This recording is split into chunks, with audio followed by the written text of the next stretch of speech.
Hello friends, നാളെയാണ് maths exam. ഓരോ പാഠത്തിലെയും ഈ കാര്യങ്ങൾ നിങ്ങൾ നിർബന്ധമായും ഓർത്തു വെക്കണം. എല്ലാം പഠിച്ചു കഴിഞ്ഞവർക്ക് ജസ്റ്റ് ഒന്ന് റിവിഷൻ ചെയ്യാനും ഒന്നും പഠിക്കാത്തവർക്ക് 5 പാഠങ്ങളിൽ നിന്നും നിർബന്ധമായും ഓർത്തു വെക്കേണ്ടതുമായ കുറച്ച് കാര്യങ്ങളാണ് ഈ വീഡിയോയിൽ ഉൾപ്പെടുത്തിയിട്ടുള്ളത്. ആദ്യം തന്നെ നമുക്ക് ഫസ്റ്റ് ചാപ്റ്റർ ആയ അരിത്മെറ്റിക് സീക്വൻസ് അഥവാ സമാന്തര ശ്രേണി എന്ന പാഠഭാഗത്തിൽ നിന്നും തുടങ്ങാം. ഒരു അരിത്മെറ്റിക് സീക്വൻസ് അഥവാ സമാന്തര ശ്രേണി ഉണ്ടാകുന്നത് എങ്ങനെയാണ്? ആദ്യം ഒരു ഫസ്റ്റ് ടേം ഉണ്ടാകുന്നു. ഈ ഫസ്റ്റ് ടേം അല്ലെങ്കിൽ ആദ്യ പദത്തോട് കോമൺ ഡിഫറൻസ് അഥവാ പൊതുവ്യത്യാസം കൂട്ടുമ്പോൾ നമുക്ക് രണ്ടാം പദം കിട്ടുന്നു. ഇനി ഈ രണ്ടാം പദത്തോട് വീണ്ടും കോമൺ ഡിഫറൻസ് അഥവാ പൊതുവ്യത്യാസം കൂട്ടുമ്പോൾ നമുക്ക് മൂന്നാം പദം കിട്ടുന്നു. ഈ മൂന്നാം പദത്തോട് വീണ്ടും കോമൺ ഡിഫറൻസ് അഥവാ പൊതുവ്യത്യാസം കൂട്ടുന്ന സമയത്ത് നമുക്ക് നാലാം പദം കിട്ടുന്നു. ഇങ്ങനെ കോമൺ ഡിഫറൻസ് അഥവാ പൊതുവ്യത്യാസം കൂട്ടി കൂട്ടി എഴുതുന്ന ഒരു സീക്വൻസ് അല്ലെങ്കിൽ ഒരു ശ്രേണിയെയാണ് നമ്മൾ അരിത്മെറ്റിക് സീക്വൻസ് അഥവാ സമാന്തര ശ്രേണി എന്ന് പറയുന്നത്. ജസ്റ്റ് നമുക്കൊരു എക്സാമ്പിൾ നോക്കാം. ഒന്നിനോട് 3 കൂട്ടിയപ്പോൾ 4, 4നോട് വീണ്ടും 3 കൂട്ടിയപ്പോൾ 7, 7നോട് വീണ്ടും 3 കൂട്ടിയപ്പോൾ 10, എക്സെട്ര. അതായത് ഒന്നിനോട് 3 കൂട്ടിയപ്പോൾ നമുക്ക് 4 കിട്ടി, 4നോട് 3 കൂട്ടിയപ്പോൾ 7 കിട്ടി, 7നോട് 3 കൂട്ടിയപ്പോൾ 10 കിട്ടി. ഇങ്ങനെ 3 കൂട്ടി കൂട്ടി എഴുതുന്ന ഈ ഒരു സീക്വൻസിനെ നമുക്ക് എന്ത് പറയാം? അരിത്മെറ്റിക് സീക്വൻസ് ആണ് അഥവാ സമാന്തര ശ്രേണിയാണെന്ന് പറയാം. ഇതിന്റെ ഫസ്റ്റ് ടേം അഥവാ ആദ്യ പദം എന്താണ്? 1 ആണ്. കോമൺ ഡിഫറൻസ് അഥവാ പൊതുവ്യത്യാസം എത്രയാണ്? 3 ആണ്. കാരണം 3 കൂട്ടി കൂട്ടിയാണ് നമ്മൾ ഈ ഒരു സീക്വൻസ് എഴുതിയിട്ടുള്ളത്. ഓക്കെ, ഇനി ഈ ഒരു ഭാഗത്തിൽ നിന്നും വരുന്ന ആദ്യത്തെ ചോദ്യം ഏതാണെന്ന് നോക്കാം. nth ടേം അഥവാ n-ാം പദം കണ്ടുപിടിക്കാനാണ്. ഒരു അരിത്മെറ്റിക് സീക്വൻസിലെ 10-ാം പദമോ 21-ാം പദമോ 50-ാം പദമോ 100-ാം പദമോ ഒക്കെ കണ്ടുപിടിക്കാൻ പറഞ്ഞു കഴിഞ്ഞാൽ നമ്മൾ ഏത് ഇക്വേഷൻ ആണ് യൂസ് ചെയ്യുക? f plus n minus 1 into D. ഇതിൽ f എന്ന് പറയുന്നത് ആദ്യ പദമാണ്, d എന്ന് പറയുന്നത് കോമൺ ഡിഫറൻസ് അഥവാ പൊതുവ്യത്യാസമാണ്, n എന്ന് പറയുന്നത് നമുക്ക് എത്രാമത്തെ പദമാണോ കണ്ടുപിടിക്കേണ്ടത് അതാണ് n. ഇപ്പൊ 10-ാമത്തെ പദമാണെങ്കിൽ n 10 ആയിരിക്കും, 50-ാമത്തെ പദമാണെങ്കിൽ n 50 ആയിരിക്കും. ഓക്കെ, അതാണ് n എന്ന് പറയുന്നത്. ഇനി രണ്ടാമതായി ഈ ഒരു ഭാഗത്ത് നിന്നും വരുന്ന ചോദ്യമാണ് ആൾജിബ്രായിക് ഫോം അഥവാ ബീജഗണിത രൂപം കാണാനായിട്ട്. ആൾജിബ്രായിക് ഫോം അല്ലെങ്കിൽ ബീജഗണിത രൂപം കാണാനായിട്ട് നമുക്ക് ഉള്ള ഇക്വേഷൻ എന്താണ്? dn plus f minus d. ഇതിൽ d എന്ന് പറയുന്നത് എന്താണ്? കോമൺ ഡിഫറൻസ് അഥവാ പൊതുവ്യത്യാസമാണ്. f എന്ന് പറയുന്നതോ ഫസ്റ്റ് ടേം അഥവാ ആദ്യ പദമാണ്. ആൾജിബ്രായിക് ഫോം അഥവാ ബീജഗണിത രൂപം കാണുന്ന സമയത്ത് n-ന് നമ്മൾ ഒരു വാല്യൂ ഇട്ട് കൊടുക്കില്ല. ഓക്കെ, ഒരു ആൾജിബ്രായിക് ഫോം അഥവാ ഒരു ബീജഗണിത രൂപം നമ്മൾ ഈ ഒരു ഇക്വേഷൻ ഉപയോഗിച്ച് കണ്ടുപിടിച്ചു കഴിഞ്ഞാൽ നമുക്ക് an പ്ലസ് b എന്നൊരു ഫോർമാറ്റിലായിരിക്കും ആൾജിബ്രായിക് ഫോം അഥവാ ബീജഗണിത രൂപം കിട്ടുന്നത്. ഇനി ചോദ്യം നേരെ തിരിച്ചും വരാറുണ്ട്. അതായത് നമുക്ക് ഇതുപോലൊരു ആൾജിബ്രായിക് ഫോം തരും, എന്നിട്ട് നമ്മളോട് ഫസ്റ്റ് ടേമും കോമൺ ഡിഫറൻസും കണ്ടുപിടിക്കാൻ പറയും, പൊതുവ്യത്യാസവും ആദ്യ പദവും കാണാനായി പറയും. അതെങ്ങനെയാണ് കണ്ടുപിടിക്കുക? ഇങ്ങനെ ഒരു ഇക്വേഷൻ തന്നു കഴിഞ്ഞാൽ n-ന്റെ കൂടെയുള്ള സംഖ്യ ഏതാണോ അതായിരിക്കും കോമൺ ഡിഫറൻസ്. ഇനി ഫസ്റ്റ് ടേം എങ്ങനെയാണ് കാണുക? ഈ n അങ്ങ് ക്യാൻസൽ ചെയ്യുന്നു, ബാക്കി എന്തൊക്കെയാണ്? a plus b. ഇങ്ങനെയാണ് ഒരു ആൾജിബ്രായിക് ഫോം അഥവാ ബീജഗണിത രൂപം തന്ന് അതിൽ നിന്നും കോമൺ ഡിഫറൻസും ഫസ്റ്റ് ടേമും പൊതുവ്യത്യാസവും ആദ്യ പദവും കണ്ടുപിടിക്കുന്നത്. ജസ്റ്റ് ഒരു എക്സാമ്പിൾ നോക്കാം. ആൾജിബ്രായിക് ഫോം 5n പ്ലസ് 3 എന്നാണ്. അങ്ങനെയെങ്കിൽ ഇതിന്റെ കോമൺ ഡിഫറൻസ് അഥവാ പൊതുവ്യത്യാസം എത്രയായിരിക്കും? n-ന്റെ കൂടെയുള്ള സംഖ്യ 5. ഇനി ഫസ്റ്റ് ടേം അഥവാ ആദ്യ പദം എന്തായിരിക്കും? n അങ്ങ് ക്യാൻസൽ ചെയ്യുന്നു, ബാക്കി എത്രയാ? 5 പ്ലസ് 3, അതായത് 8. ഈ ഒരു ആൾജിബ്രായിക് ഫോം അഥവാ ബീജഗണിത രൂപത്തിന്റെ ഫസ്റ്റ് ടേം അഥവാ ആദ്യ പദം 8 ആണ്, കോമൺ ഡിഫറൻസ് അഥവാ പൊതുവ്യത്യാസം 5 ആണ്. ഇനി അടുത്തതായി കോമൺ ഡിഫറൻസ് അഥവാ പൊതുവ്യത്യാസം എങ്ങനെയാണ് ഒരു അരിത്മെറ്റിക് സീക്വൻസിൽ നിന്നും കണ്ടുപിടിക്കുക?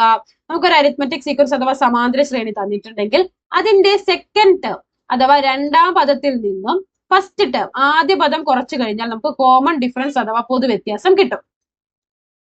ഇനി നമുക്കൊരു സീക്വൻസ് അല്ലെങ്കിൽ അരിത്മെറ്റിക് സീക്വൻസ് അല്ലെങ്കിൽ സമാന്തര ശ്രേണി തന്നിട്ടില്ല, പകരം നമുക്ക് തന്നിട്ടുള്ളത് ആ അരിത്മെറ്റിക് സീക്വൻസിലെ ഏതെങ്കിലും 2 ടേം ആണ്. അങ്ങനെയെങ്കിൽ എങ്ങനെയാണ് കോമൺ ഡിഫറൻസ് കണ്ടുപിടിക്കുക? അതിനുള്ള ഇക്വേഷൻ ആണ് ടേം ഡിഫറൻസ്, പദവ്യത്യാസം, ഡിവൈഡഡ് ബൈ പൊസിഷൻ ഡിഫറൻസ്, സ്ഥാന വ്യത്യാസം.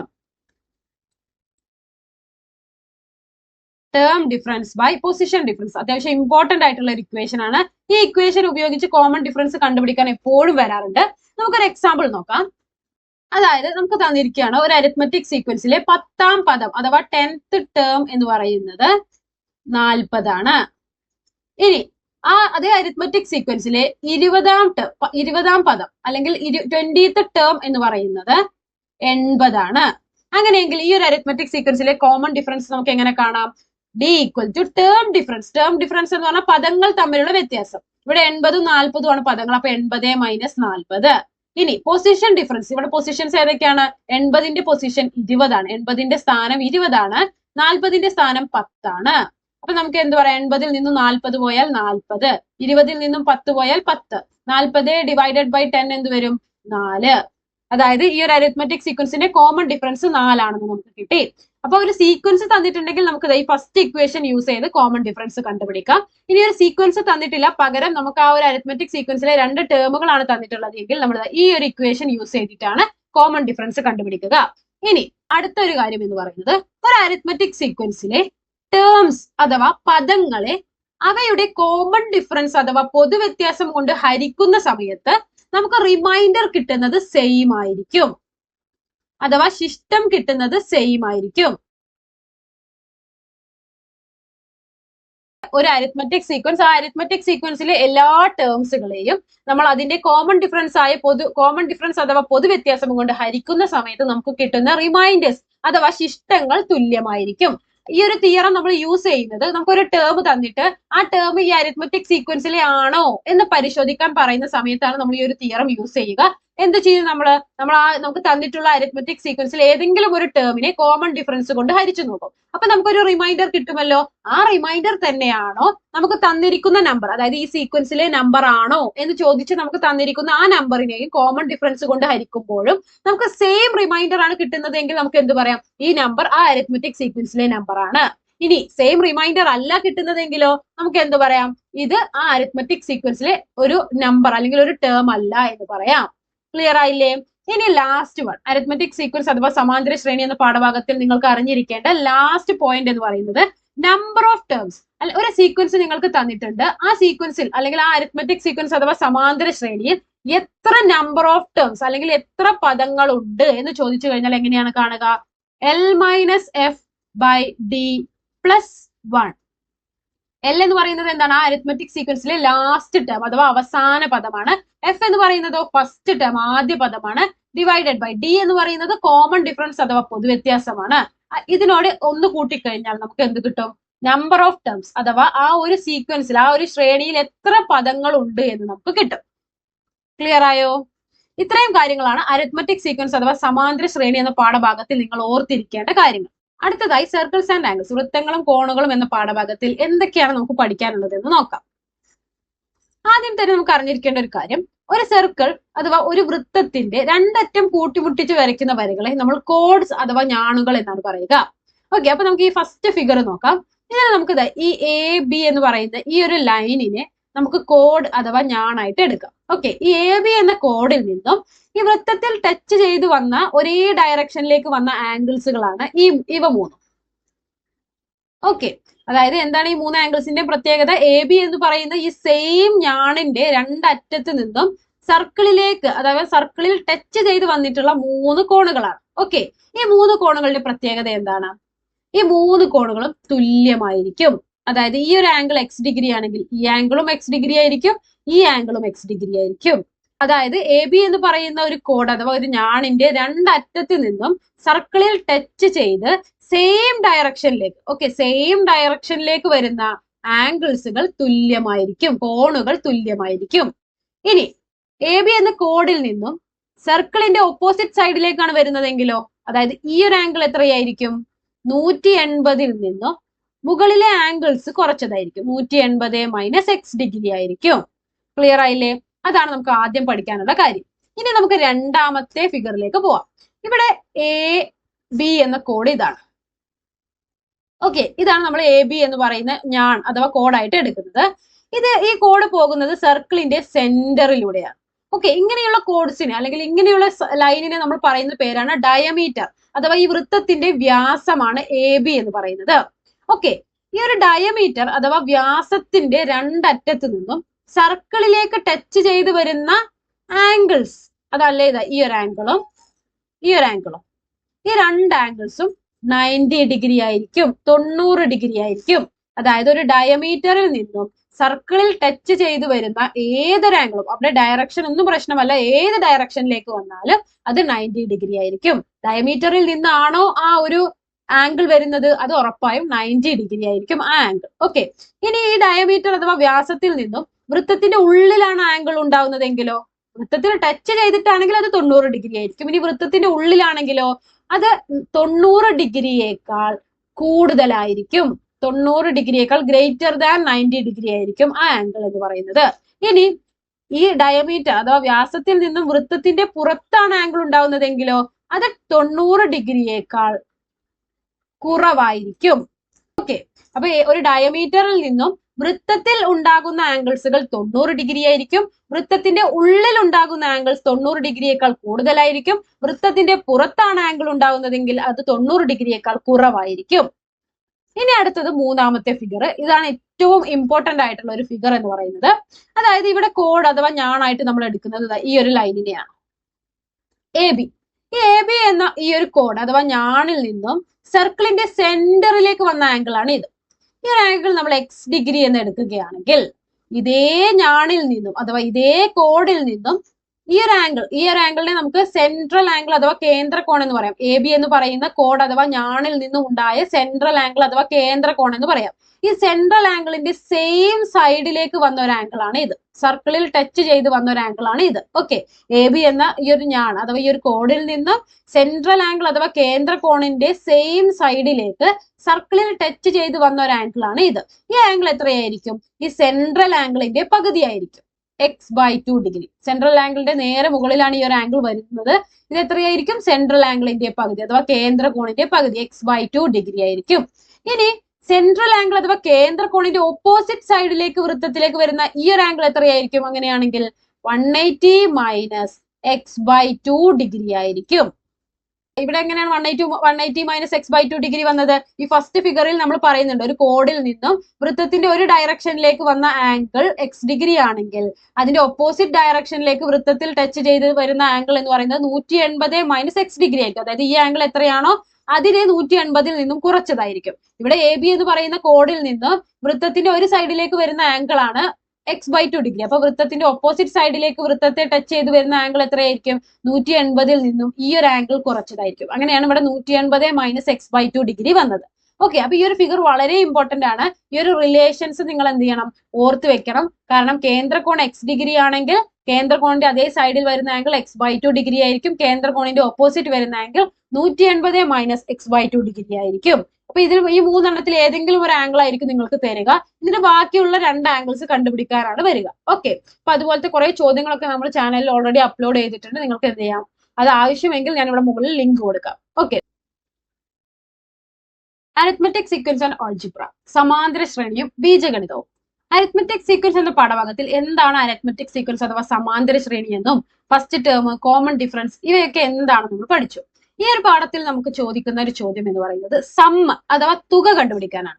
അതായത് sum of first n terms, ആദ്യത്തെ n പദങ്ങളുടെ തുക കണ്ടുപിടിക്കാനാണ് ഇതിൽ നിന്നും വരുന്ന main question. Sum of first n terms, അതായത് ഒരു അരിത്മെറ്റിക് സീക്വൻസ് തന്നിട്ട് ആദ്യത്തെ 10 പദങ്ങളുടെ തുക അല്ലെങ്കിൽ ആദ്യത്തെ 50 പദങ്ങളുടെ തുക, ഇതൊക്കെയാണ് ഈ ഒരു പാഠത്തിൽ നിന്നും വരുന്ന first question. Okay, sum of first n terms, ആദ്യത്തെ n പദങ്ങളുടെ തുക കാണാൻ ഒരു ഇക്വേഷൻ ഉണ്ട്. എന്താണ്? n/2 into 2f plus n-1 into d. ഇതിലെ n എന്ന് പറയുന്നത് നമുക്ക് എത്രാമത്തെ പദം വരെയുള്ള തുകയാണോ കണ്ടുപിടിക്കേണ്ടത് അതാണ് n. അതായത് ഇപ്പൊ നമുക്ക് ആദ്യത്തെ 10 പദങ്ങളുടെ തുകയാണെങ്കിൽ n എന്ന് പറയുന്നത് 10 ആയിരിക്കും. ഇനി എഫ് എന്ന് പറയുന്നത് എന്താണ്? ഫസ്റ്റ് ടേം അഥവാ ആദ്യ പദമാണ്. ഡി എന്ന് പറയുന്നത് എന്താണ്? കോമൺ ഡിഫറൻസ് അഥവാ പൊതുവ്യത്യാസമാണ്. ഇതാണ് ആദ്യത്തെ n പദങ്ങളുടെ തുക കാണാനുള്ള ഇക്വേഷൻ. വളരെ ഇമ്പോർട്ടന്റ് ആയിട്ടുള്ള ഒരു ഇക്വേഷൻ ആണ്. ആദ്യത്തെ n പദങ്ങളുടെ തുക കാണാനായിട്ട് ഒരു ചോദ്യം ഉറപ്പായിട്ടും എക്സാമിന് ഉണ്ടാവും. ഓക്കെ, ഇനി ഇതിന് നമ്മൾ മറ്റൊരു ഇക്വേഷൻ കൂടെ പഠിക്കുന്നുണ്ട്. n/2 into f plus l. അതായത് ഒരു അരിത്മെറ്റിക് സീക്വൻസ് അഥവാ സമാന്തര ശ്രേണിയുടെ ആദ്യ പദവും അവസാന പദവും നിങ്ങൾക്ക് തന്നിട്ടുണ്ടെങ്കിൽ ഈ ഒരു ഇക്വേഷൻ ഉപയോഗിച്ച് കുറച്ചും കൂടെ സിമ്പിൾ ആയിട്ട് നിങ്ങൾക്ക് എന്ത് ചെയ്യാം? സോൾവ് ചെയ്യാം. ഈ ഒരു ഇക്വേഷൻ എപ്പോൾ മാത്രമേ ഉപയോഗിക്കാൻ സാധിക്കുകയുള്ളൂ? നിങ്ങൾക്ക് ആ അരിത്മെറ്റിക് സീക്വൻസിന്റെ ലാസ്റ്റ് ടേം അല്ലെങ്കിൽ അവസാന പദം തന്നിട്ടുണ്ടെങ്കിൽ മാത്രമേ നിങ്ങൾക്ക് ഈ ഒരു ഇക്വേഷൻ യൂസ് ചെയ്യാൻ സാധിക്കുകയുള്ളൂ. അല്ലെങ്കിൽ ഈ ഒരു ഇക്വേഷൻ ഉപയോഗിച്ച് കണ്ടുപിടിക്കാം. ഓക്കെ, ഇനി ഇതിൽ നിന്നും വരുന്ന മറ്റൊരു ക്വസ്റ്റ്യൻ ആണ് sum of first n natural numbers, ആദ്യത്തെ n എണ്ണൽ സംഖ്യകളുടെ തുക. ഫസ്റ്റ് n നാച്ചുറൽ നമ്പേഴ്സുകളുടെ തുക കണ്ടുപിടിക്കാനായിട്ട് ചോദിക്കാറുണ്ട്. ഓക്കെ, ഇതിന് നമുക്കൊരു സിമ്പിൾ ആയിട്ട് ഒരു ഇക്വേഷൻ ഉണ്ട്. n into n plus 1/2. എന്താണ് എണ്ണൽ സംഖ്യകൾ എന്ന് പറയുന്നത്? 1, 2, 3, 4, 5, 6 അങ്ങനെ പോകുന്ന നമ്പേഴ്സിനെയാണ് നമ്മൾ നാച്ചുറൽ നമ്പേഴ്സ് അല്ലെങ്കിൽ എണ്ണൽ സംഖ്യകൾ എന്ന് പറയുന്നത്. ഓക്കെ, അപ്പൊ ഈ ഒരു എണ്ണൽ സംഖ്യകളുടെ തുക ചോദിക്കാറുണ്ട്. ആദ്യത്തെ 100 എണ്ണൽ സംഖ്യകളുടെ തുക അല്ലെങ്കിൽ ആദ്യത്തെ 50 എണ്ണൽ സംഖ്യകളുടെ തുകയൊക്കെ ചോദിക്കാറുണ്ട്. അങ്ങനെ ആദ്യത്തെ 50 എണ്ണൽ സംഖ്യകളുടെ തുക ചോദിച്ചാൽ നമ്മൾ എന്ത് ചെയ്യും? എന്നിന്റെ സ്ഥാനത്ത് 50 ഇട്ട് കൊടുത്ത് 50 × 50 + 1 / 2 ചെയ്ത് അത് സോൾവ് ചെയ്താൽ മതി. ഓക്കെ, ഇനി നിങ്ങൾക്ക് ഈ ഒരു ഇക്വേഷൻ ഓർത്ത് വെക്കാൻ ബുദ്ധിമുട്ടാണെങ്കിൽ ഈ ഒരു ഇക്വേഷൻ ഉപയോഗിച്ച് തന്നെ നിങ്ങൾക്ക് എന്ത് ചെയ്യാം? ഇതും സോൾവ് ചെയ്യാം. Okay, n/2 × 2f + n - 1 × d എന്ന ഈ ഒരു ഇക്വേഷൻ യൂസ് ചെയ്തും ഈ ഒരു പ്രോബ്ലം സോൾവ് ചെയ്യാം. ഓക്കെ, അപ്പൊ ഇത് ഓർത്ത് വെക്കുകയാണെങ്കിൽ ഇത് കുറച്ചും കൂടെ സിമ്പിൾ ആയ ഇക്വേഷൻ ആണല്ലോ, അതുകൊണ്ട് മാത്രമാണ് ഈ ഒരു ഇക്വേഷൻ ഓർത്ത് വെക്കാനായിട്ട് പറയുന്നത്. ഇനി അവസാനമായിട്ട് അരിത്മെറ്റിക് സീക്വൻസ് ആൻഡ് ആൾജിബ്ര, സമാന്തര ശ്രേണിയും ബീജഗണിതവും എന്ന പാഠഭാഗത്തിൽ നമുക്ക് പഠിക്കാനുള്ളത് ആൾജിബ്രായിക് ഫോം അല്ലെങ്കിൽ ബീജഗണിത രൂപം. അരിത്മെറ്റിക് സീക്വൻസ് എന്ന പാഠഭാഗത്തിൽ നമ്മൾ ആൾജിബ്രായിക് ഫോമിനെ കുറിച്ച് പറഞ്ഞിട്ടുണ്ടായിരുന്നു, അഥവാ ബീജഗണിത രൂപത്തെ കുറിച്ച് നമ്മൾ പഠിച്ചിട്ടുണ്ടായിരുന്നു. അത് algebraic form of arithmetic sequence ആണ്, അതായത് ആ ഒരു സമാന്തര ശ്രേണിയുടെ ബീജഗണിത രൂപത്തെ കുറിച്ചാണ് നമ്മൾ പഠിച്ചത്. ഇവിടെ നമ്മൾ പഠിക്കുന്നത് ആൾജിബ്രായിക് ഫോം ഓഫ് സം ആണ്, അതായത് തുകയുടെ ആൾജിബ്രായിക് ഫോമിനെ കുറിച്ചാണ് ഇവിടെ നമ്മൾ പഠിക്കുന്നത്. Algebraic form of sum of first n terms, ആദ്യത്തെ n പദങ്ങളുടെ തുകയുടെ ആൾജിബ്രായിക് ഫോം അല്ലെങ്കിൽ ബീജഗണിത രൂപം കാണാൻ പറഞ്ഞു കഴിഞ്ഞാൽ ഏത് ഇക്വേഷൻ ആണ് യൂസ് ചെയ്യുക? ഇതേ equation n/2 × 2f + n - 1 × d, ഈ സെയിം ഇക്വേഷൻ യൂസ് ചെയ്തിട്ടാണ് സമ്മിന്റെ ആൾജിബ്രായിക് ഫോം അല്ലെങ്കിൽ ബീജഗണിത രൂപം കണ്ടുപിടിക്കുന്നത്. കഴിഞ്ഞ പാഠത്തിൽ, അതായത് അരിത്മെറ്റിക് സീക്വൻസ് അഥവാ സമാന്തര ശ്രേണി എന്ന പാഠഭാഗത്തിൽ നമ്മൾ algebraic form of arithmetic sequence അല്ലെങ്കിൽ സമാന്തര ശ്രേണിയുടെ ബീജഗണിത രൂപമാണ് കണ്ടുപിടിച്ചത്. അതിനുള്ള ഇക്വേഷൻ എന്തായിരുന്നു? dn + f - d. ഓക്കെ, അപ്പൊ എപ്പോഴും ആൾജിബ്രായിക് ഫോം അല്ലെങ്കിൽ ബീജഗണിത രൂപം കാണാനായി പറയുമ്പോൾ അത് സമ്മിന്റെ ആണോ അതോ അരിത്മെറ്റിക് സീക്വൻസിന്റെ ആണോ, തുകയുടെ ആണോ സമാന്തര ശ്രേണിയുടെ ആണോ എന്ന് പ്രത്യേകം നോക്കണം. ഓക്കെ, സമ്മിന്റെ ആണെങ്കിൽ ഈ ഇക്വേഷൻ യൂസ് ചെയ്തിട്ടാണ് കണ്ടുപിടിക്കുക. അരിത്മെറ്റിക് സീക്വൻസ് അല്ലെങ്കിൽ സമാന്തര ശ്രേണിയുടെ ആണെങ്കിൽ dn + f - d എന്ന ഇക്വേഷൻ യൂസ് ചെയ്തിട്ടാണ് കണ്ടുപിടിക്കുക. ഓക്കെ, അപ്പൊ ഈ ഒരു ഇക്വേഷൻ എങ്ങനെയാണ് യൂസ് ചെയ്യുക? ആൾജിബ്രായിക് ഫോം അല്ലെങ്കിൽ ബീജഗണിത രൂപം എഴുതുന്ന സമയത്ത് n-ന് നമ്മൾ ഒരു വാല്യൂ വിട്ടുകൊടുക്കാൻ പാടില്ല. f എന്ന് പറയുന്നത് എന്താണ്? ഫസ്റ്റ് ടേം അഥവാ ആദ്യ പദമാണ്. d എന്ന് പറയുന്നത് കോമൺ ഡിഫറൻസ് അഥവാ പൊതുവ്യത്യാസമാണ്. ജസ്റ്റ് ഫസ്റ്റ് ടേമും കോമൺ ഡിഫറൻസും ഇക്വേഷനിൽ ഇട്ട് കൊടുക്കുന്നു. ഇത് സിംപ്ലിഫൈ ചെയ്ത് കഴിഞ്ഞാൽ നമുക്ക് pn² + qn എന്നൊരു ഫോർമാറ്റിലാണ് നമുക്ക് എന്ത് ചെയ്യുക? ആൾജിബ്രായിക് ഫോം അഥവാ ബീജഗണിത രൂപം കിട്ടുന്നത്. അരിത്മെറ്റിക് സീക്വൻസിന്റെ ആൾജിബ്രായിക് ഫോം അഥവാ ബീജഗണിത രൂപം നമുക്ക് എങ്ങനെയാണ് കിട്ടിയത്? an + b എന്ന ഫോർമാറ്റിലാണ് കിട്ടിയത്. സമ്മ് അഥവാ തുകയുടെ ആൾജിബ്രായിക് ഫോം അഥവാ ബീജഗണിത രൂപം നമുക്ക് pn² + qn എന്ന ഫോർമാറ്റിലാണ് കിട്ടുക. ഓക്കെ, ഇനി നേരെ തിരിച്ചും ചോദിക്കും, അതായത് ആൾജിബ്രായിക് ഫോം തരും, സമ്മിന്റെ ആൾജിബ്രായിക് ഫോം അല്ലെങ്കിൽ ബീജഗണിത രൂപം തരും, എന്നിട്ട് നമ്മളോട് പറയും ഇതിൽ നിന്നും ഫസ്റ്റ് ടേമും കോമൺ ഡിഫറൻസും കണ്ടുപിടിക്കാനായി ചോദിക്കും. അതെങ്ങനെയാണ് കണ്ടുപിടിക്കുക?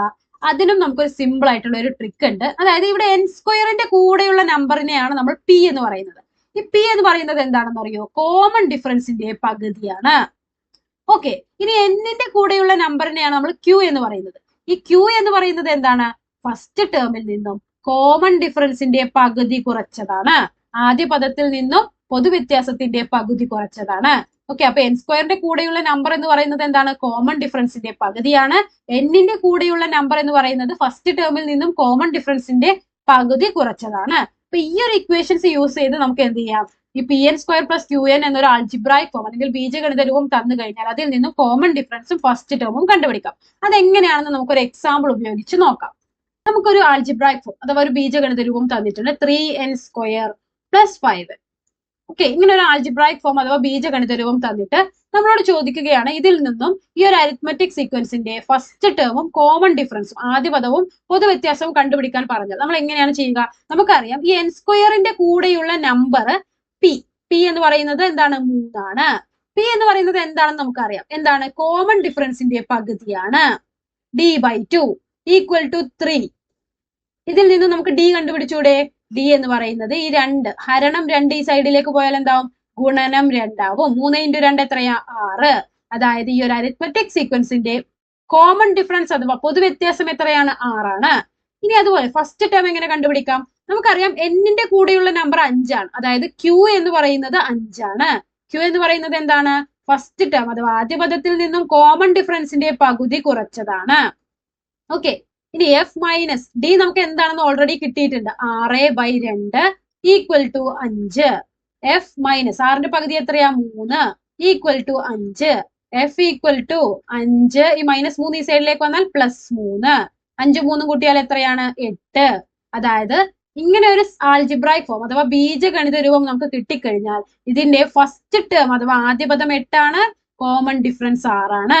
വളരെ ഇമ്പോർട്ടന്റ് ആയിട്ടുള്ള ഒരു ചോദ്യമാണ്. ഉറപ്പായിട്ടും എക്സാമിന് വരാൻ സാധ്യതയുള്ള ഒരു ക്വസ്റ്റ്യൻ ആയതുകൊണ്ടാണ് അതിന്റെ എക്സാമ്പിൾ കൂടെ ഇവിടെ കാണിച്ചിട്ടുള്ളത്. ഓക്കെ, അപ്പൊ ഇത്രയും കാര്യങ്ങളാണ് അരിത്മെറ്റിക് സീക്വൻസ് ആൻഡ് ആൾജിബ്ര സമാന്തര ശ്രേണിയും ബീജഗണിതവും എന്ന പാഠഭാഗത്തിൽ നിങ്ങൾക്ക് പഠിക്കാനുള്ളത്. ഇനി നമുക്ക് അടുത്ത പാഠം നോക്കാം. മാത്തമാറ്റിക്സ് ഓഫ് ചാൻസ്, സാധ്യതകളുടെ ഗണിതം എന്ന പാഠഭാഗത്തും നമുക്ക് 3 കാര്യങ്ങളാണ് പഠിക്കാനുള്ളത്.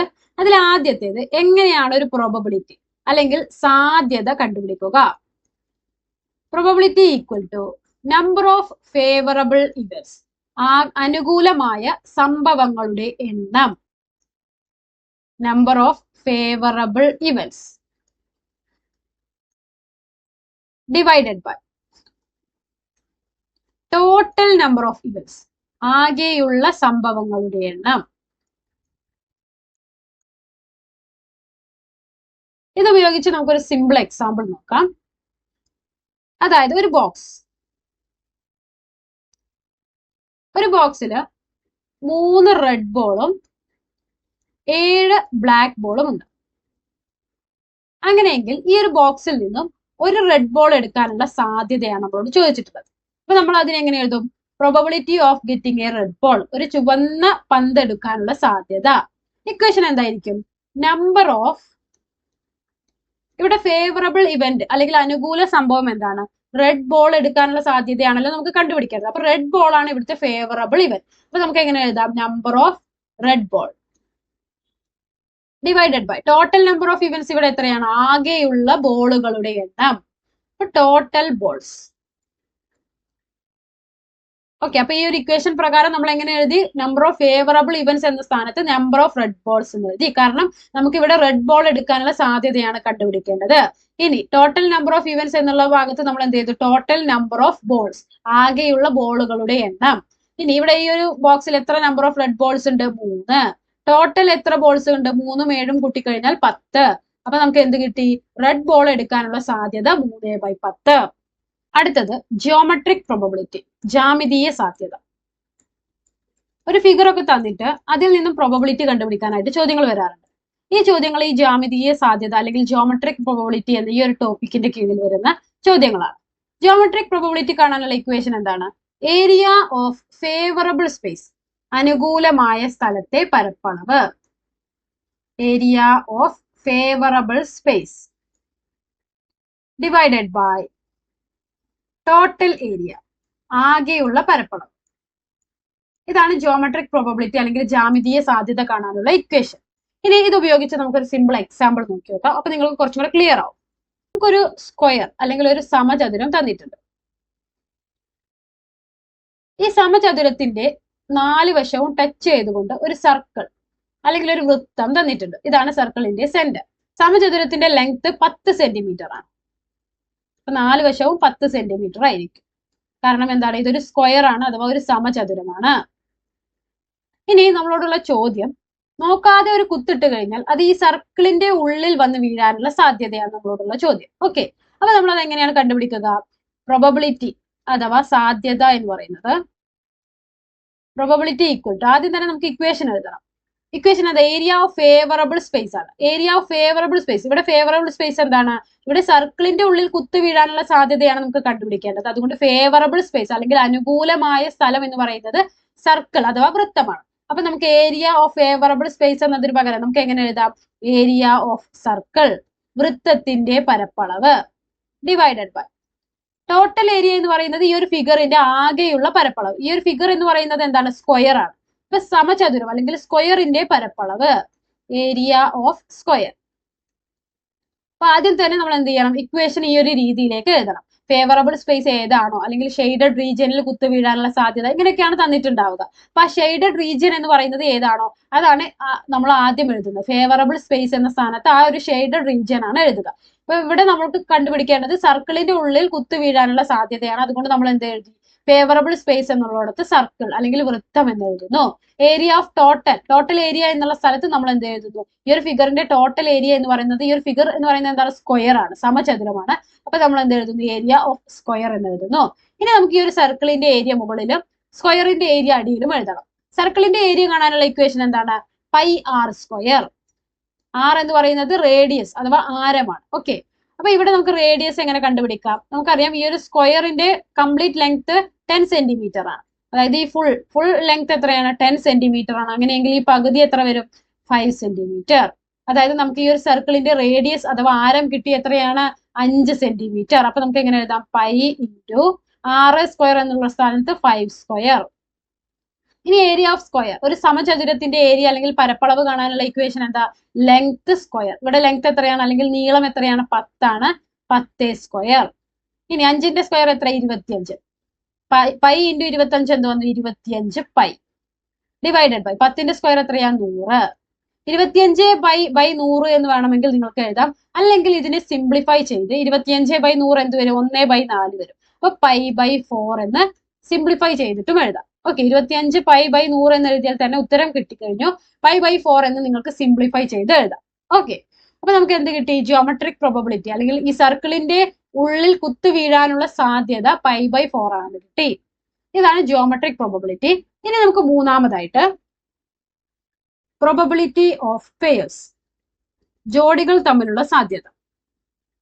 അതായത് നമുക്കൊരു ജോഡി പ്രത്യേകം തന്നിട്ടുണ്ടാവും. ആ ഒരു ജോഡി സെലക്ട് ചെയ്യാനുള്ള സാധ്യതയാണ് ഈ ഒരു ടോപ്പിക്കിൽ വരുന്നത്. പ്രോബബിലിറ്റി ഓഫ് പെയർസ് കാണാനുള്ള equation number of favourable pairs, അനുകൂലമായ ജോഡികളുടെ എണ്ണം divided by total number of pairs, ആകെയുള്ള ജോഡികളുടെ എണ്ണം.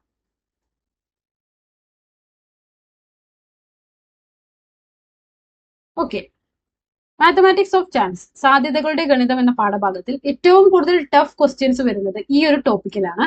നമുക്ക് ഇതുപോലെ ഒരു സിമ്പിൾ എക്സാമ്പിൾ വെച്ചിട്ട് അത് നിങ്ങൾക്ക് മനസ്സിലാക്കി തരാൻ കുറച്ച് ബുദ്ധിമുട്ടാണ്. അതുകൊണ്ട് ഞാൻ ഇതുപോലത്തെ പ്രോബബിലിറ്റി ഓഫ് പെയർസ് എന്ന് പറയുന്ന ഈ ഒരു ടോപ്പിക്കിന്റെ കീഴിൽ വരുന്ന കുറച്ച് എക്സാമ്പിൾസ് ഞാൻ ഇവിടെ മുകളിൽ ലിങ്ക് കൊടുക്കാം. അതിൽ കയറി നിങ്ങൾക്ക് ആ വീഡിയോസ് കണ്ടു നോക്കിയാൽ നിങ്ങൾക്ക് എന്ത് ചെയ്യും? മനസ്സിലാവും. ഇവിടെ ജസ്റ്റ് ഒരു സിമ്പിൾ എക്സാമ്പിൾ വെച്ചിട്ട് അത് നിങ്ങൾക്ക് പറഞ്ഞു തരാൻ സാധിക്കാത്തത് കൊണ്ടാണ് അങ്ങനെ ചെയ്യുന്നത്. ഓക്കെ, അപ്പൊ അതാണ് പ്രോബബിലിറ്റി ഓഫ് പെയർസ്. അത്യാവശ്യം ഇമ്പോർട്ടന്റ് ആണ്. പ്രോബബിലിറ്റി ഓഫ് പെയർസ് ഉപയോഗിച്ച് സോൾവ് ചെയ്യേണ്ട ഒരു ക്വസ്റ്റ്യൻ എന്തായാലും എക്സാമിന് വരും. സോ നിങ്ങൾക്ക് ആ ഒരു വീഡിയോ നിങ്ങൾക്ക് കണ്ടു നോക്കി നിങ്ങൾക്ക് അത് എന്താണെന്ന് മനസ്സിലാക്കാവുന്നതാണ്. സോ നമുക്ക് നെക്സ്റ്റ് ചാപ്റ്ററിലേക്ക് പോകാം. സെക്കൻഡ് ഡിഗ്രി ഇക്വേഷൻസ് അഥവാ രണ്ടാം കൃതി സമവാക്യങ്ങൾ എന്ന പാഠഭാഗത്തിൽ നമ്മൾ സെക്കൻഡ് ഡിഗ്രി ഇക്വേഷൻസുകളെ കുറിച്ചാണ് പഠിക്കുന്നത്. A x square plus b x plus c equal to 0. ഇത് എക്സിന്റെ ഏറ്റവും വലിയ ഡിഗ്രി ഏതാണ്? 2 അല്ലേ? ഇവിടെ എക്സിന്റെ ഡിഗ്രി 1 ആണ്, ഇതിൽ 2 ആണ്. അപ്പൊ എക്സിന്റെ ഏറ്റവും വലിയ ഡിഗ്രി എന്ന് പറയുന്നത് അല്ലെങ്കിൽ കൃതി എന്ന് പറയുന്നത് 2 ആണ്. അതുകൊണ്ടാണ് ഇതിനെ നമ്മൾ സെക്കൻഡ് ഡിഗ്രി ഇക്വേഷൻസ് എന്ന് പറയുന്നത്. ഇങ്ങനെ വരുന്ന സെക്കൻഡ് ഡിഗ്രി ഇക്വേഷൻസുകളെ കുറിച്ചാണ് നമ്മൾ ഈ ഒരു പാഠത്തിൽ പഠിക്കുന്നത്. ഈ ഒരു പാഠത്തിൽ വരുന്ന ചോദ്യങ്ങൾ എങ്ങനെയാണ്? നമുക്കൊരു സെന്റൻസ് തന്നിട്ടുണ്ടാവും. ആ സെന്റൻസ് യൂസ് ചെയ്ത് നമ്മൾ ഒരു ഇക്വേഷൻ ക്രിയേറ്റ് ചെയ്യുന്നു. ആ ഇക്വേഷൻ സിംപ്ലിഫൈ ചെയ്യുന്ന സമയത്ത് നമുക്കൊരു സെക്കൻഡ് ഡിഗ്രി ഇക്വേഷൻ അല്ലെങ്കിൽ ഒരു രണ്ടാം കൃതി സമവാക്യം കിട്ടുന്നു. അതിനുശേഷം ആ ഒരു സെക്കൻഡ് ഡിഗ്രി ഇക്വേഷനിൽ നിന്നും എക്സിന്റെ സൊല്യൂഷൻ അഥവാ വാല്യൂസ് കണ്ടുപിടിക്കണം. അതിനായിട്ട് നമ്മൾ 2 മെത്തേഡ്സ് ആണ് പഠിക്കുന്നത്. ഒന്നാണ് സ്ക്വയർ കംപ്ലീഷൻ മെത്തേഡ്, രണ്ടാമത്തേത് ക്വാഡ്രാറ്റിക് ഫോർമുല അഥവാ വർഗത്തിക ഉപയോഗിച്ച് നമുക്ക് കണ്ടുപിടിക്കാം. ദ്വിമാന സമവാക്യം ഉപയോഗിച്ച് നമുക്ക് എക്സിന്റെ വാല്യൂസ് അഥവാ സൊല്യൂഷൻസ് കണ്ടുപിടിക്കാം. ഓക്കെ, അപ്പൊ ആദ്യം തന്നെ നമുക്കൊരു എക്സാമ്പിൾ ഉപയോഗിച്ച് എങ്ങനെയാണ് ഒരു സെന്റൻസിൽ നിന്നും ഇക്വേഷൻസ് ഉണ്ടാക്കുന്നത് എന്ന് നോക്കാം. അതായത് 2 വർഷം മുൻപ് ഓണം എക്സാമിന് വന്ന ഒരു ക്വസ്റ്റ്യൻ ആണ്. The product of 2 consecutive multiples of 8 is 384. അതായത് 8ന്റെ അടുത്തടുത്തുള്ള 2 ഗുണിതങ്ങളുടെ ഗുണനഫലം എന്ന് പറയുന്നത് 384 ആണ്. ഓക്കെ, അപ്പൊ ഇതിനെ നമുക്ക് ഈ ഒരു സെന്റൻസിനെ നമുക്ക് എന്ത് ചെയ്യണം? ഒരു ഇക്വേഷൻ ആക്കി മാറ്റണം. അപ്പൊ നമ്മളോട് ഇവിടെ എന്താണ് പറഞ്ഞിട്ടുള്ളത്? മൾട്ടിപ്പിൾസ് ഓഫ് 8ന്റെ അടുത്തടുത്ത 2 ഗുണിതങ്ങൾ. അപ്പൊ നമ്മൾ ആദ്യത്തെ നമ്പറിനെ എപ്പോഴും എക്സ് എന്നും ഇവിടെ 8ന്റെ മൾട്ടിപ്പിൾ അല്ലേ പറഞ്ഞിട്ടുള്ളത്, അതുകൊണ്ട് നമ്മൾ രണ്ടാമത്തെ നമ്പറിനെ എക്സ് പ്ലസ് 8 എന്നും എടുക്കുന്നു. ഇപ്പൊ 8ന്റെ 2 ഗുണിതങ്ങൾ നമുക്ക് കിട്ടി. ഏതൊക്കെയാണ്? എക്സും എക്സ് പ്ലസ് 8ഉം. ഇവയുടെ പ്രത്യേകത എന്താണ്? 8ന്റെ അടുത്തടുത്ത 2 ഗുണിതങ്ങളാണ്. ഓക്കെ, എക്സും എക്സ് പ്ലസ് 8ഉം. ഇവയുടെ ഗുണനഫലം അഥവാ ഇവയുടെ പ്രൊഡക്റ്റ് എന്ന് പറയുന്നത് 384 തന്നിട്ടുള്ളത്. അപ്പൊ നമുക്ക് എങ്ങനെ എഴുതാം? X into x plus 8. എക്സും എക്സ് പ്ലസ് 8ഉം ഈ രണ്ട് നമ്പേഴ്സും ഗുണിച്ചു കഴിഞ്ഞാൽ നമുക്ക് 384 കിട്ടും. അപ്പൊ ഇതാണ് നമ്മുടെ equation. X into x plus 8 equal to 384. അതായത് എക്സിനെയും എക്സ് പ്ലസ് 8നെയും ഗുണിച്ചപ്പോൾ നമുക്ക് 384 കിട്ടി. ആ സെന്റൻസ് ഒരു ഇക്വേഷൻ ആയി. ഇനി ഈ ഒരു ഇക്വേഷനെ നമ്മൾ സിംപ്ലിഫൈ ചെയ്യുമ്പോൾ നമുക്കൊരു സെക്കൻഡ് ഡിഗ്രി ഇക്വേഷൻ കിട്ടും. എങ്ങനെയാണ് സിംപ്ലിഫൈ ചെയ്യുന്നത്? ഈ എക്സിനെ ഉള്ളിലേക്ക് ഗുണിക്കണം. X into x x square, x into 8 plus 8x equal to 384. അപ്പൊ നമുക്കൊരു സെക്കൻഡ് ഡിഗ്രി ഇക്വേഷൻ കിട്ടിയില്ലേ? രണ്ടാം കൃതി സമവാക്യം കിട്ടിയില്ലേ? ഇതാണ് ഈ ഒരു പാഠത്തിൽ വരുന്ന ആദ്യത്തെ ടാസ്ക്. ആദ്യം തന്നെ നമ്മൾ ആ സെന്റൻസ് വ്യക്തമായി മനസ്സിലാക്കിയതിന് ശേഷം ഇതുപോലെ ഒരു ഇക്വേഷൻ ഉണ്ടാക്കണം. അപ്പൊ അത് നിങ്ങൾക്ക് ബുദ്ധിമുട്ടാണെങ്കിൽ 2014 മുതൽ 2025 വരെയുള്ള SSLC ഫൈനൽ എക്സാമിന് ഈ ഒരു പാഠത്തിൽ നിന്നും വന്ന എല്ലാ ചോദ്യങ്ങളും നമ്മൾ സോൾവ് ചെയ്ത് നമ്മൾ ഓൾറെഡി നമ്മുടെ യൂട്യൂബ് ചാനലിൽ അപ്ലോഡ് ചെയ്തിട്ടുണ്ട്. സെക്കൻഡ് ഡിഗ്രി ഇക്വേഷൻസ് എന്ന് പറയുന്ന ഒരു പ്ലേലിസ്റ്റ് ഉണ്ട്. ആ പ്ലേലിസ്റ്റിൽ എല്ലാ ചോദ്യങ്ങളും ഉണ്ട്. ഒരു 10ഓ 15ഓ ക്വസ്റ്റ്യൻസ് ഉണ്ട്. ഈ ഒരു സെക്കൻഡ് ഡിഗ്രി ഇക്വേഷൻസ് അഥവാ രണ്ടാം കൃതി സമവാക്യങ്ങൾ എന്ന പാഠത്തിന്റെ ഒരു പ്രത്യേകത എന്താണെന്ന് വെച്ചാൽ ഒരു 4ഓ 5ഓ ചോദ്യങ്ങളുണ്ട്. അത് തന്നെ റിപ്പീറ്റഡ് ആയിട്ടാണ് ഇത്രയും കാലം എക്സാമുകൾക്ക് വന്നിട്ടുള്ളത്. അപ്പോൾ ഈ ഒരു 10ഓ 15ഓ ക്വസ്റ്റ്യൻസിൽ വീണ്ടും വീണ്ടും റിപ്പീറ്റ് ചെയ്ത് വന്നിട്ടുള്ള ചോദ്യങ്ങളാണ്. സോ അതെല്ലാം നിങ്ങൾ പ്രാക്ടീസ് ചെയ്യുന്നതിലൂടെ ഒരു ക്വസ്റ്റ്യൻ കണ്ടാൽ തന്നെ അതിൽ നിന്ന് എങ്ങനെ സെക്കൻഡ് ഡിഗ്രി ഇക്വേഷൻ ഫോം ചെയ്യണം എന്ന് നിങ്ങൾക്ക് ക്ലിയർ ആയിട്ട് മനസ്സിലാവും. സോ എല്ലാവരും ആ വീഡിയോസ് കണ്ടു നോക്കുക. എങ്കിൽ നിങ്ങൾക്ക് സെക്കൻഡ് ഡിഗ്രി ഇക്വേഷൻസ് അഥവാ രണ്ടാം കൃതി സമവാക്യങ്ങൾ എന്ന പാഠഭാഗത്തിൽ നിന്നും വരുന്ന ക്വസ്റ്റ്യൻസിന് ഈസി ആയിട്ട് എന്ത് ചെയ്യാൻ സാധിക്കും? മാർക്കുകൾ സ്കോർ ചെയ്യാനായിട്ട് സാധിക്കും. സോ ഒരു ഇക്വേഷൻ ഉണ്ടാക്കി കഴിഞ്ഞാൽ, ഒരു സെക്കൻഡ് ഡിഗ്രി ഇക്വേഷൻ ഉണ്ടാക്കി കഴിഞ്ഞാൽ നെക്സ്റ്റ് സ്റ്റെപ്പ് എന്ന് പറയുന്നത് ഈ എക്സിന്റെ സൊല്യൂഷൻസ് അഥവാ വാല്യൂസ് അല്ലെങ്കിൽ പരിഹാരങ്ങൾ കണ്ടുപിടിക്കുക എന്നതാണ്. അതിന് നമ്മൾ 2 മെത്തേഡ്സുകളാണ് പഠിക്കുന്നത്. ഓക്കെ, അതിലെ first method square completion method, വർഗത്തികവ്.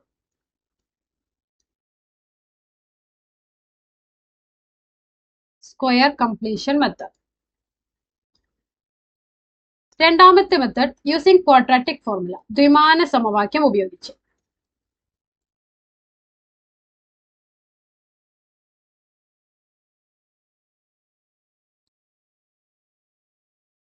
ഇത് രണ്ടും ഉപയോഗിച്ചാണ് നമ്മൾ എക്സിന്റെ വാല്യൂസ് അല്ലെങ്കിൽ സൊല്യൂഷൻസ് അഥവാ പരിഹാരങ്ങൾ കണ്ടുപിടിക്കുന്നത്.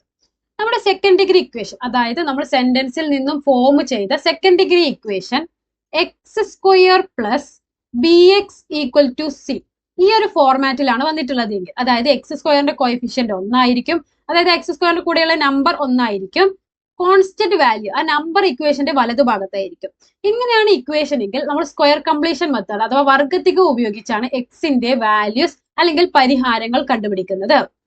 ഇനി നമ്മുടെ equation ax square plus bx plus c equal to 0, ഈ ഒരു ഫോർമാറ്റിലാണ് നമ്മുടെ ഇക്വേഷൻ എങ്കിൽ നമ്മൾ ക്വാഡ്രാറ്റിക് ഫോർമുല അഥവാ ദ്വിമാന സമവാക്യമാണ് ഉപയോഗിക്കുക.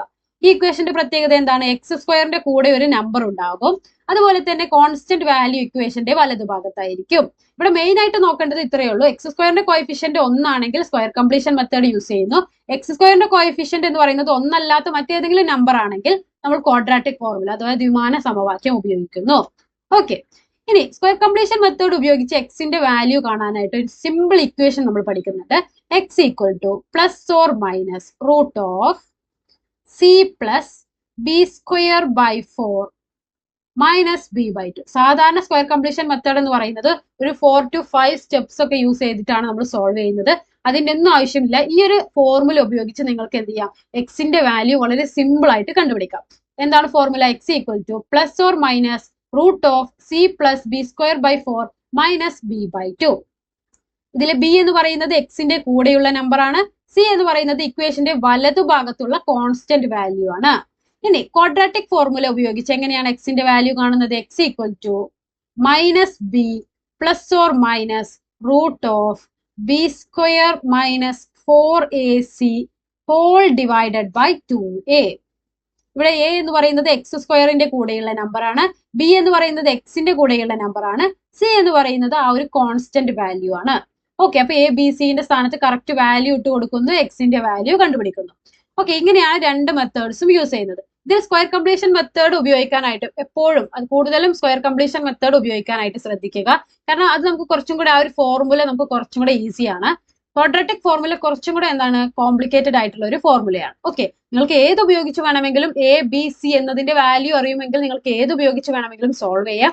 പക്ഷെ കുറച്ചുകൂടെ സിമ്പിൾ ആയിട്ടുള്ളത് സ്ക്വയർ കംപ്ലീഷൻ മെത്തേഡ് ആണ്. ഓക്കെ, ഇങ്ങനെ നമ്മൾ സോൾവ് ചെയ്ത് കഴിഞ്ഞാൽ എക്സിന് നമുക്ക് രണ്ട് വാല്യൂസ് ആണ് കിട്ടുക. കൂടുതലും എക്സിന് ഒരു നെഗറ്റീവ് വാല്യൂം ഒരു പോസിറ്റീവ് വാല്യൂം ആയിരിക്കും കിട്ടുക. സോ നിങ്ങൾക്കിപ്പോ ഒരു ലെങ്ത് അല്ലെങ്കിൽ ഒരു ഡിസ്റ്റൻസ് ഇതൊക്കെയാണ് നിങ്ങളോട് കണ്ടുപിടിക്കാനായി പറഞ്ഞിട്ടുള്ളതെങ്കിൽ എപ്പോഴും പോസിറ്റീവ് വാല്യൂ എടുക്കുക. ഓക്കെ, എക്സിന്റെ വാല്യൂ ആയിട്ട് ആൻസർ ആയിട്ട് പോസിറ്റീവ് വാല്യൂ എടുക്കുക.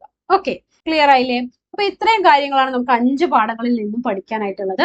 സോ ഇത്രയും കാര്യങ്ങളാണ് നമുക്ക് ഈ ഒരു 5 പാഠത്തിൽ നിന്നും പഠിക്കാനുള്ളത്. ഇത്രയും കാര്യങ്ങൾ നിങ്ങൾക്ക് അറിയുമെങ്കിൽ നിങ്ങൾക്ക് ഈ ഒരു മാത്സ് എക്സാം എളുപ്പമായിരിക്കും. ഷുവർ ആണ്, 100% ഷുവർ ആണ്.